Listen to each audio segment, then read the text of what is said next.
Welcome back to the Lynn Miller Room. In this edition of the Eagle Sports Coaches Show, Tom Hodges has joined us now. And, Coach, you played some great competition to start this season last week at Xavier on Wednesday night and the University of Kentucky the day after Thanksgiving on Friday.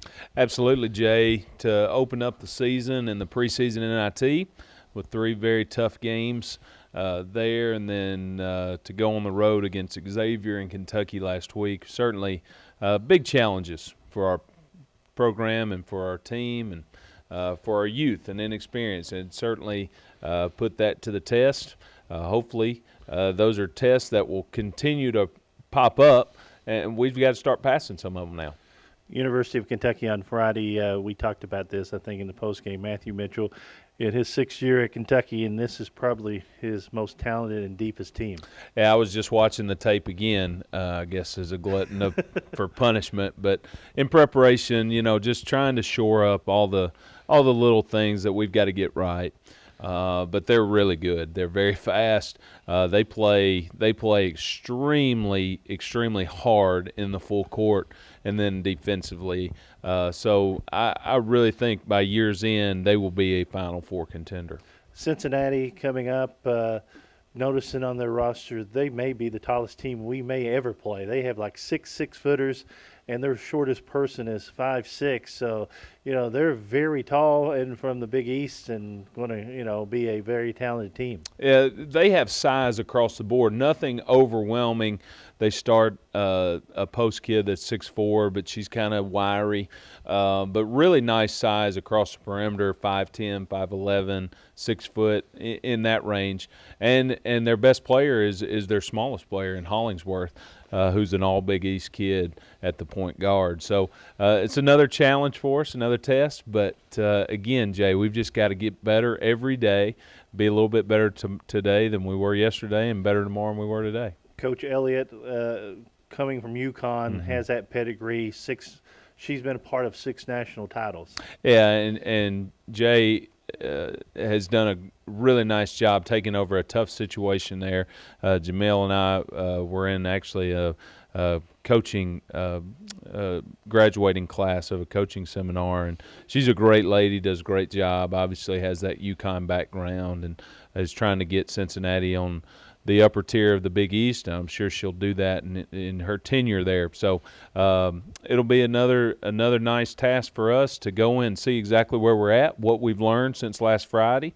It's a game that I feel like we can be very competitive in, and if we put ourselves in the right situation, it's a very winnable basketball game for us. We just have to start locking in and playing with that type of urgency. We talk about the shots going to fall, and we know they will at one time.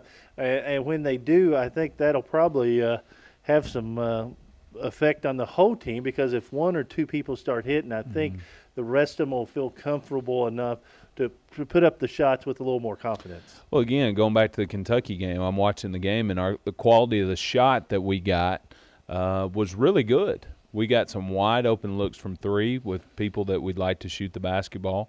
We've just got to start knocking those down. That's what the good teams do, and that's what championship teams do. Is when they get an opportunity, they stick it, and that's what Kentucky does. Honestly, when they have opportunities, they make you pay for them. That's what we've got to do for us on the offensive end. We've got to screen better, Jay. We're not great screeners right now. If I had one thing to really focus in on, it'd be our screening action, because our screening action just means so much in everything that we do on our replace cuts and then our numbered cuts, making sure that we're getting our teammates open. Fine line, as you know, between screening and that illegal screen that we've been accustomed to early on. Now, the last couple games, it hasn't been called that much, so I know that you and your coaching staff has worked on that. Well, it's one of those tough things. You go and emphasize screening, and then they become illegal because we emphasize it, and it becomes part of a practice plan where we're just screen. Well, they become overzealous, and then we get in the game, and then we make that illegal screen, which turns a turnover. So there's a fine line of screening correctly and properly, fundamentals, and not screening and then we don't get our teammate open. So, again, if I have one thing to clean up, that's been our area of emphasis since Friday afternoon as we've tried to move this forward. Tom Hodges is our guest, Eagles Sports Coaches Show. The Eagles taking on Cincinnati Wednesday at 6:45 airtime, 7 o'clock tip-off from the Fifth Third Bank in Cincinnati. And then guess what? We get to come home and play a home game on Where is Sunday. home? Where I don't even know where home is. After the Cincinnati game, ETSU comes to town on Sunday. I think I got that right. And, last year we had a nice battle with them down Johnson City. Yeah, ETSU and Coach Kemp will bring a heck of a basketball team, always very athletic. I hadn't watched them yet. That's Coach White's got the scout. But yeah, it'll be nice to be home for a couple weeks and really stay in our routine as it may be. Quick question, Jay: Are we on the internet? Is this internet? It will be on the internet. Because it will be on the radio. We need to give a shout out to all our friends in Iceland and Greenland and haven't American done that. Samoa. We have not. We haven't done We're that yet. big there. Yes. We're not catering to our demographic, So, Jay.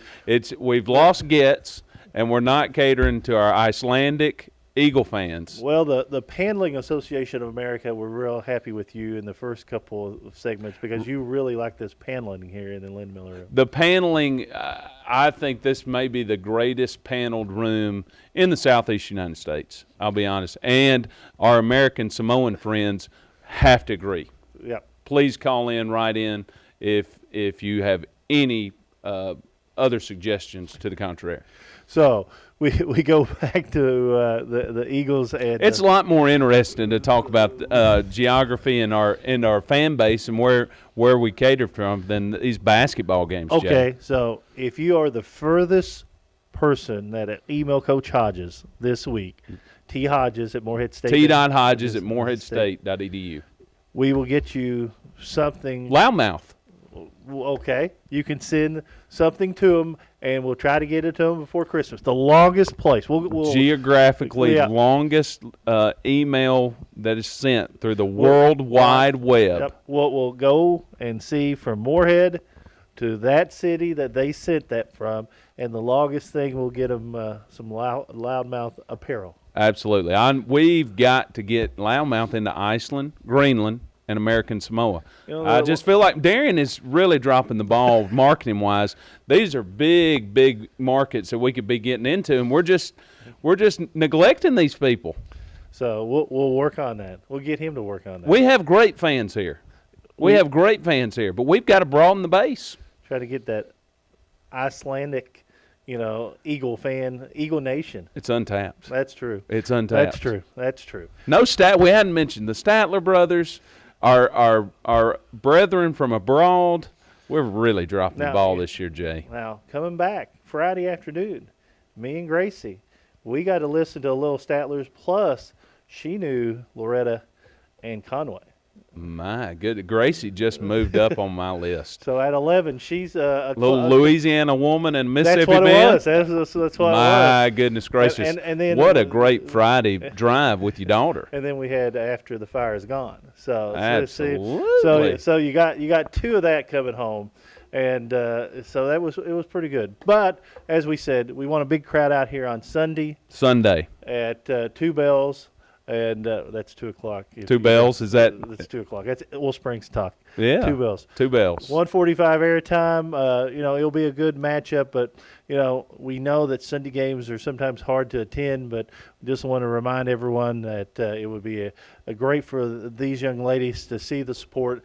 We have nice support. Even when we get to Ohio, and Xavier on last Wednesday, we had a nice crowd. Some of the former players came back and saw, and we know we'll have a lot of the players' parents there on Wednesday. Mm-hmm. And then, as you said, we get to stay home. We got 2 weeks of class left before the big finals. Right. And I know that right now the girls are working between their work here as a basketball team and also their studies. Yeah, they're all in the middle of big projects right now, and I can tell by just their sleep patterns that they're coming in. They're really burning the candle at both ends as they have papers, and I think Casey Rhines has a really big project due here coming up. Almisha's got a big final exam paper that she's working on. So, sometimes it's really easy to forget, Jay, that there's students first and athletes second. But we really focus on that. We want to make sure they're doing their job in the classroom,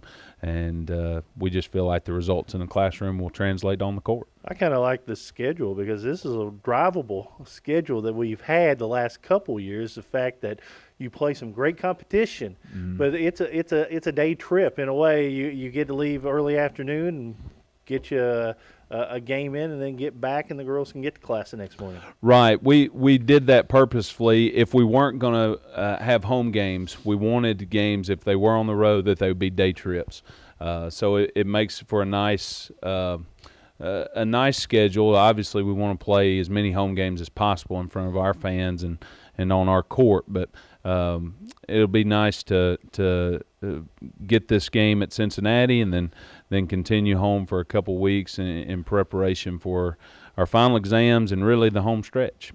And, of course, once again, Cincinnati Wednesday, 7 o'clock from the fifth third bank. That's it. I was terrible at fractions.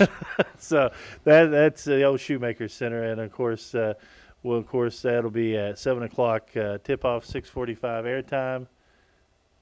Of course, on Sunday, it's buy one ticket, get one free. That's right. It's Family Day. Family Day. Family Day. So after church services, early church services, come on out. You can go. Actually, at 2 o'clock start, you can go to church, get you a nice meal, and Absolutely. then come to the Johnson Arena. Come support the Eagles. We had a great crowd here last night for the men's game against a really good Norfolk State team. I thought the crowd really, as much as anything, pushed our men's basketball team over the hump and got them a win. We need that exact same fan base to get behind these young ladies. I know we've been struggling a little bit, but just hang in there with us.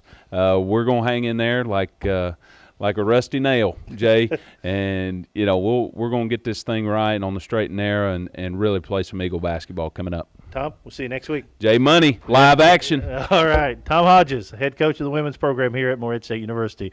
We'll come back with more. This is Eagle Sports Coaches Show.